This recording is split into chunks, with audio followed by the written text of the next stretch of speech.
100 लोगों का क्राउड एक दूसरी गली से अचानक वहां पे आया। उनके पास शस्त्र थे, उनके पास पेट्रोल था, उनके पास आग लगाने के लिए भी चीजें अवेलेबल थी, लाठियां थी। एक के पास वो कुल्हाड़ी थी, वो उसने आगे आके वार किया और मैंने हाथ आगे करने की वजह से यहाँ पे फिर एक डीप इंजरी भी हुई। नागपुर में एक बड़ी कायदा और सुव्यवस्था की परिस्थिति निर्माण हुई थी।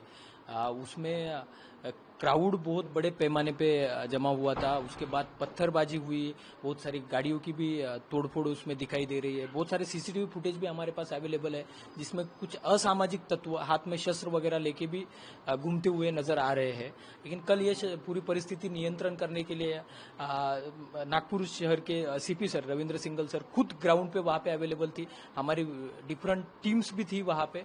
लेकिन जिस तरह से पत्थरबाजी हर दिशा से हो रही थी, उसमें अपने कुछ अधिकारी, कुछ अमलदार इंजर्ड भी हुए हैं और ये भी घटना वैसे ही हुई है। एक्चुअली एक एग्जैक्ट क्या हुआ था, आप तब क्या कर रहे थे, कहाँ पे, कितने बजे का समय था? ये 10 10:30 के करीब का समय होगा। हम वहाँ पे बहुत नैरो लेन्स है, लेन्स के अंदर जब जा रहे थे तो वो हमारी एक टीम एक घर में कुछ सस्पेक्टेड लोग थे कि जो स्टोन पेल्टिंग करके छुपे हुए थे, वहां पे जाके चेक कर रही थी और उतने में एक 100 लोगों का क्राउड एक दूसरी गली से अचानक वहां पे आया।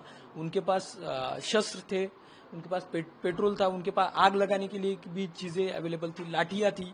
तो मेरी टीम अंदर थी, तो मेरा पहले नेचुरल रिस्पांस यही था कि इनको यहीं पे रोका जाए या फिर पीछे ढकेला जाए, नहीं तो फिर आगे कुछ भी हो सकता था।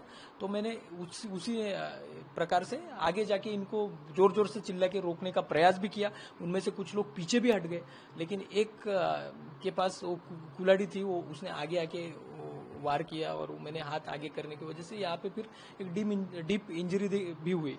लेकिन थैंकफुली कि हमारी टीम में से किसी को कुछ हुआ नहीं, सब लोग वहां से सेफली बाहर निकल आए।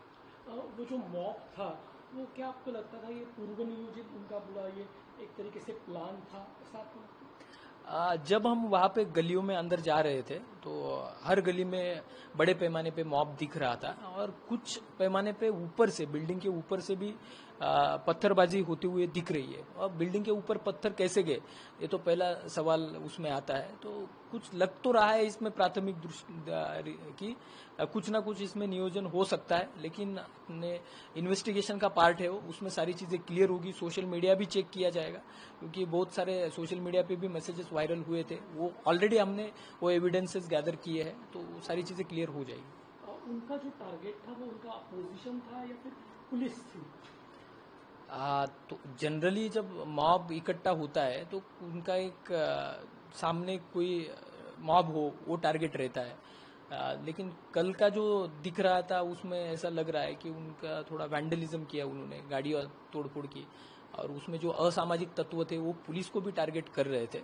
उनको जल्दी आइडेंटिफाई किया जाएगा कि अपने पास फुटेजेस अवेलेबल है और उनके ऊपर स्ट्रिंजेंट लीगल एक्शन भी ली जाएगी। ये पूरे वाकये के बाद खुद सीएम ने आपसे बात की है, आपके धाड़स की तारीफ की है। सीएम ने क्या कहा आपसे और कैसा महसूस करते हैं? सीएम सर ने कॉल किया था, उन्होंने तबीयत के बारे में भी जानकारी ली और उसके साथ ही उन्होंने पूरे नागपुर पुलिस की प्रशंसा भी की है। उससे डेफिनेटली नागपुर पुलिस का और इन जनरल महाराष्ट्र पुलिस का एक कॉन्फिडेंस बढ़ने में मदद होगी और इसके आगे भी फ्यूचर में हम ऐसे ही करेजियसली काम करते रहेंगे।